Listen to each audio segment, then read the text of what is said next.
Hey everyone, and in this video we're going to look at graphing quadratic functions, something that we've done in the past in Algebra 1, and we're also going to start talking about solving some of these equations by graphing. So to start off, just to get an idea of what quadratic functions look like, a quadratic function is in the form of y equals ax squared plus bx plus c. So we have equations that have x's and y's, just like we did with linear functions, except this time we have an exponent of 2 present, which is going to change the behavior of our graph. Quadratic, I know quad to us usually means a quantity of 4, but in this case, it means that we have an x squared present. So we are going to graph quadratic functions and start talking about solving quadratic equations, which are that same concept that we have right here, this ax squared plus bx plus c. And a, b, and c are just numbers, coefficients in our equation. And when we solve these equations, we're always going to set them equal to 0. And there are some reasons for that as well. So before we start making any graphs, we should remind ourselves of some items that we've discussed before. When we graph quadratic functions, that graph has a name. You've seen this before. It's called a parabola. And with a parabola, it can either make this U shape, or that can be flipped upside down. So these graphs, rather than being a straight line, they turn somewhere, and that turning point has a name. It is called the vertex of the parabola. And the vertex can either be the highest point, so the maximum point, or it can be the lowest point, in other words, the minimum. It just depends on your graph. If you have a graph that opens like this one, it'd be the lowest point. If you have a graph that opens downward, the turning point, the vertex, would be the highest point.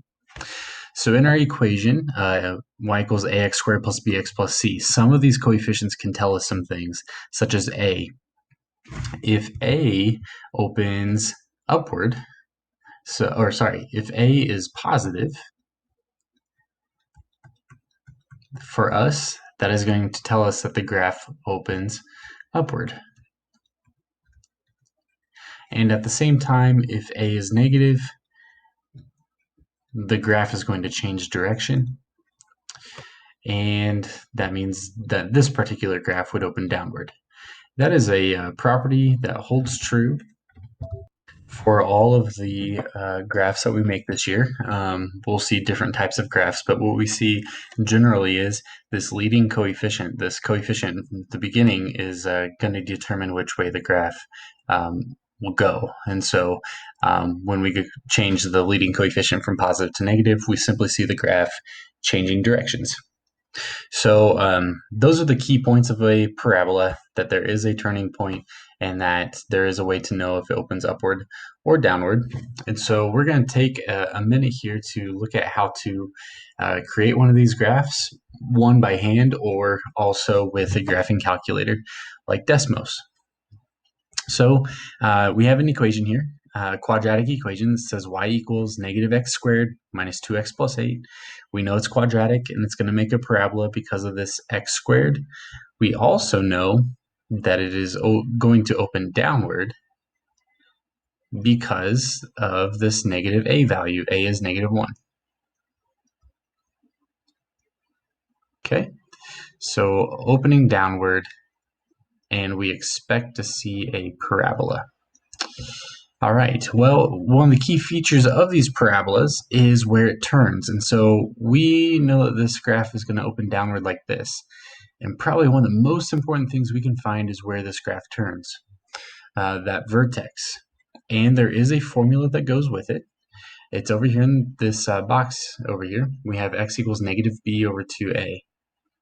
So in order to use a formula like this, and this is actually part of another formula we'll use later on to solve equations, so it's a good introduction here.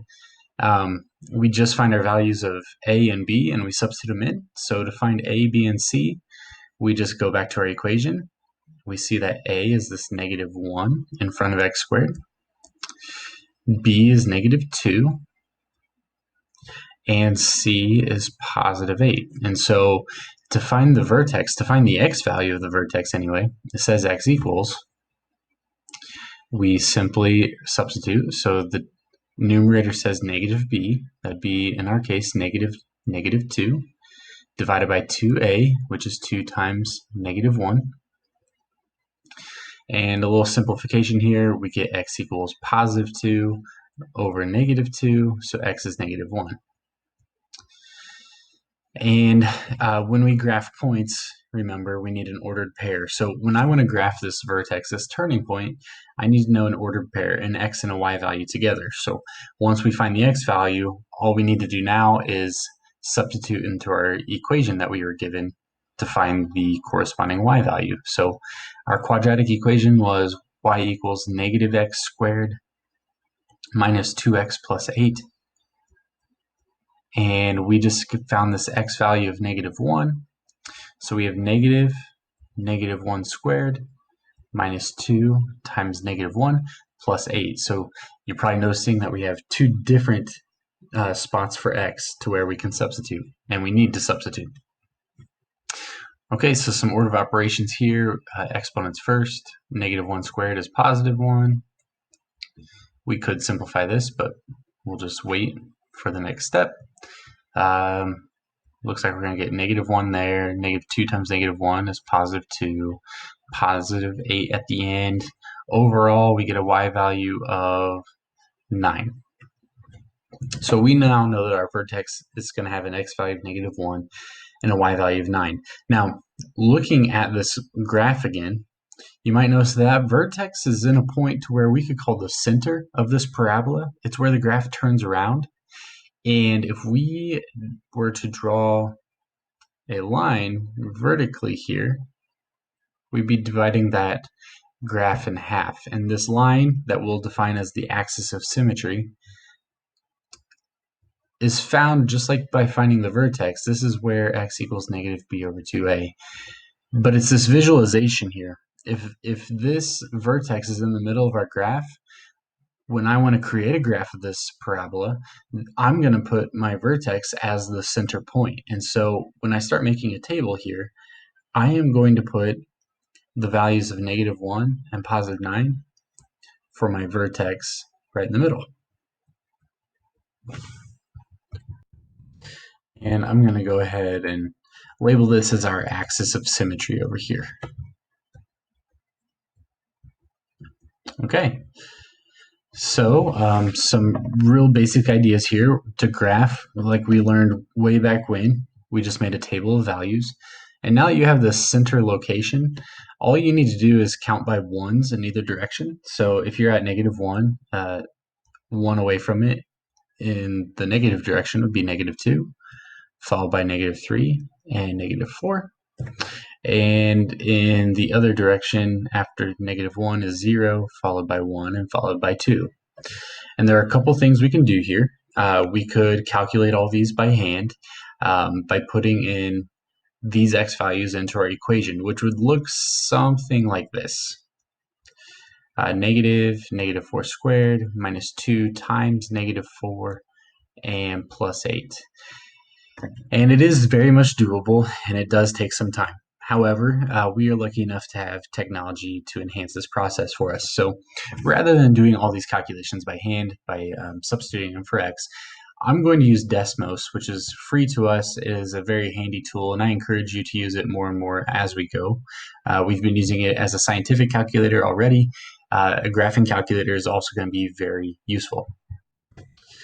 So the first thing I want to do here is go to Desmos, to the graphing calculator, and type in. And when we type into the calculator, you can either use the Desmos keyboard to type in variables and exponents, whatever symbols you might need. There's even more hidden in some of these buttons. But for us, you can also just use your computer keyboard. So the equation we had on the notes page was y equals -x squared minus 2x plus 8.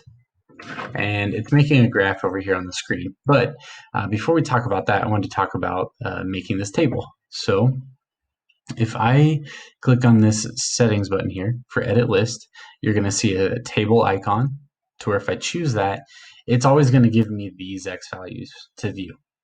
But if you remember, we already chose x values. And so if I go back to my table, I have the x values from -4 up to +2. And those are the ones I want to use in my table. And so when I go back to the graph here, I can type in any values I want. So I'm going to type in a -4, and if I hit enter, it'll create a new row, or I can hit the down arrow and replace what's here. So we just want to see all of the numbers from -4 up to 2. And once you've done that, you can see this table of values here. No substitution work for us. We can just copy our y values that are appearing. So it looks like we're getting y values of 0, 5, and 8. There's our vertex again, and then on the other side we have 8, 5, and 0. So let's put those into our table. 0, 5, and 8, 8, 5, and 0. And you might notice that the values are repeating, and that's going to happen because there are two halves to this parabola, and on either half we have y values that are repeated. And so generally, when you find the vertex, there should be repeating values on either side of it. So we have these points to graph, and if we go down here, we have a space to graph these points. And so plotting points is as simple as using your x and y values. We have -4, 0. We have -3, 5. -2, 8. Our vertex is at -1, 9. 0, 8. 1, 5. And 2, 0. Okay. And we'll talk about everything we need to show in our graphs, but here are the 7 points that we found in our table. We're seeing this parabola shape. And so when we graph a parabola, remember that it is not some jagged shape. It is a curved graph. And so we just do a gradual arch from one point to the next, and then we turn around. It's not a sharp turn. We turn around this vertex up top, and we continue moving down. And we've gone through our key points here, and so we'll show some arrows to show that it keeps going. Okay, so we could have found more points, but for what we're doing here, we're good to go. There are some important points on this graph that I wanted to point out to you, and there are points that we use over and over again. You have values on the x-axis that we are intersecting, and each of these is an x-intercept, and these are going to be very important to us. So here's an x-intercept, and with parabolas, because they can turn, they can have more than one. So we have two x-intercepts here. We also have a y-intercept, and that is where we cross the y-axis, just like we defined it before. And a y-intercept for our parabolas, there will only ever be one. A parabola is not going to cross the y-axis more than once. You might also notice that the y-intercept here is 8, and you might also remember that in our equation, c is equal to 8, and that is always going to be the case as well. So we've seen two bits of information to get from our coefficients. The a being negative told us the graph will open downward, and apparently the c at the end is always going to be our y-intercept. There is one last thing for us to show. It is our axis of symmetry, because we have the vertex right up here at the top. And we like to show this axis of symmetry as a visual, because if we draw this vertical line through our vertex, this line should very visually be in the center of our graph. So when we draw this dashed line in, we have to answer the question, do we have two equal halves on either side of this dashed line? Can we fold over this line and have the two equal parts of our graphs meeting up with each other? And this axis of symmetry is found just like it is for the vertex. It's always at that location. In this case, it's y equals -1. All right, so we have our graph plotted, and that was with the help of Desmos. Now, we made a table like this here. I did want to show you one last thing with Desmos. These key points that I just pointed out to you, I'm going to hit the back arrow from before we made a table. Just going back to the equation. Before I ever made a table, if you were to click on the graph that you made, you're going to notice there are some gray points showing up. And the beauty of Desmos here is it's always showing you the key features of our graphs. And these are the things we want to know. And so if you just go around and click on these points, it is showing you the key features that we just defined on our notes page, where you have two x-intercepts, a y-intercept, and it's going to tell you the vertex of your graph every time. The nice thing about Desmos is you can zoom out or zoom in to find these, click and drag. So it's a very useful tool, convenient tool that we can use to help us look at the different parts of our graph, because these 4 points in particular are very common to answering applications later on. And so we have a nice computerized tool to help us answer those. Okay, so just to finish this up here, we are using this graph to analyze some information, find some key features, and so we're just identifying those here. We have a vertex that we defined, and that was at 1, 9. We see it on our graph. We found it in a table. We saw it on Desmos. We've seen it all over the place. One of the key features, we need to know it. I'm going to skip down to the y-intercept for a second. The y-intercept is where we cross the y-axis. We found that to be at 0, 8, which was also shown on Desmos. Our vertex in this case is a maximum, and that maximum value would be the highest point. When we answer these questions on our assignments and quizzes and tests, what we're going to do is we're going to identify it as a maximum, and we are going to list the highest value in this case that it ever goes. And by highest, we're talking y values here. So the highest up our graph ever goes is to a y value of 9. That's how high our maximum is located. Now, don't be surprised later on if your highest point is still in the negatives because of where your graph is located. The maximum could equal a -2, for example, if that's where our graph was. But we just look to see what our y value of the vertex is. The axis of symmetry is that dividing line, and because it's a vertical line, we always write it as x equals something. In this case, it's going to go through our vertex at -1, which I realize I just listed our vertex incorrectly. That is also a -1. That's at -1, 9. We have two x-intercepts, right? We cross the x-axis in two locations, once at -4 and again at 2. And you'll notice with all of these points, I list them as ordered pairs because any point on a graph has an x and a y value paired together. So we need to practice writing that.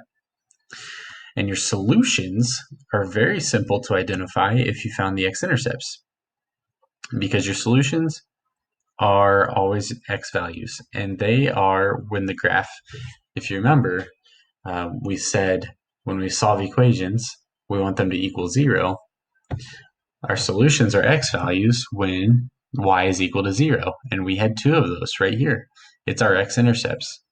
And so we have solutions at -4 and +2. And I'm not saying that this is a point -4, 2. I'm saying there are two different x values that are solutions. And it's been a while since we talked about it, but when we list solutions, we have the solution set, which is just the squiggly braces here. And when you show these braces, you're just saying you're going to list answers. So we have two answers of -4 and 2. All of that's pretty straightforward from the graph. So the last thing we need to revisit is domain and range. If you remember, domain is your x values. range is your y values. And a general idea here is until we get much later on into our functions, your domain is always going to be negative infinity to positive infinity. The reason is all the functions we're going to graph for quite some time always have part of the graph that goes to the left forever. And this side of the graph is going to go to the right forever, so to positive infinity.